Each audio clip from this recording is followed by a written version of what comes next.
নমস্কার, আমি গণেশাধিকা রাজশ্রী আবার চলে এসেছি নতুন একটি এপিসোড নিয়ে। চলুন শুরু করা যাক আজকের এপিসোড।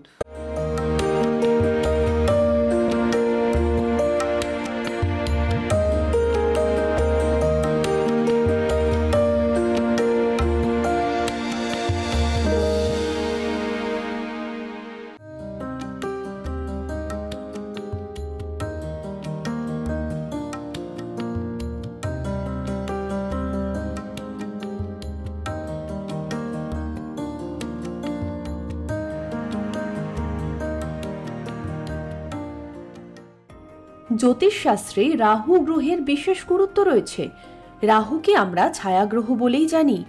রাহু যে ব্যক্তির উপর অশুভ দৃষ্টি দেন সেই ব্যক্তি কোনো কাজেই সফলতা অর্জন করতে পারেন না, নানান ক্ষতি হয় তাদের চারিদিক থেকেই। মে মাসের 6 তারিখে রাহু গ্রহ রেবতী নক্ষত্রে প্রবেশ করবে। এই সময় কিছু রাশির জাতক জাতিকাদের আর্থিক লাভ হতে পারে, তারা সকল কাজে এগিয়ে যেতে পারবেন, ভাগ্যের দ্বার খুলবে। জেনে নেওয়া যাক কোন রাশিদের কথা বলা হচ্ছে।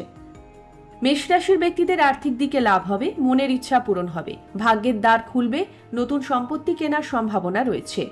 তাছাড়া আপনার আত্মবিশ্বাস ক্রমশ বাড়তে থাকবে। এই সময় ব্যবসায় খুব সফলতা অর্জন করতে পারবেন। রাহু নক্ষত্র পরিবর্তন করায় বৃষ রাশির জাতকদের পরিবেশ অনুকূলে থাকবে। আপনি খুব খুশিতে থাকবেন, মনের ইচ্ছা পূরণ হবে, যে কাজে হাত দেবেন সেই কাজেই মিলবে সফলতা। লটারি প্রাপ্তির সম্ভাবনা রয়েছে এই সময়। আপনার পায়ে ব্যথা অনেকটাই কমবে।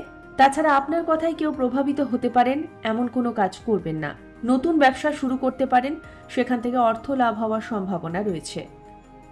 রাহুর নক্ষত্র পরিবর্তনে ভালোই সময় আসবে মকর রাশির জাতকদের। আয় বাড়তে পারে, আয়ের নতুন উৎস খুঁজে পাবেন, কর্মজীবন এগিয়ে যাবে, ভবিষ্যতের জন্য অর্থ আপনি এখন থেকেই সঞ্চয় করে রাখতে পারবেন। আয়ের নতুন উৎস খুঁজে পাবেন, নতুন সম্পত্তি কেনার সম্ভাবনা রয়েছে, বাড়ি গাড়ি কিনতে পারেন। এই সময় আপনি যাই চাইবেন তাই করতে সক্ষম হবেন।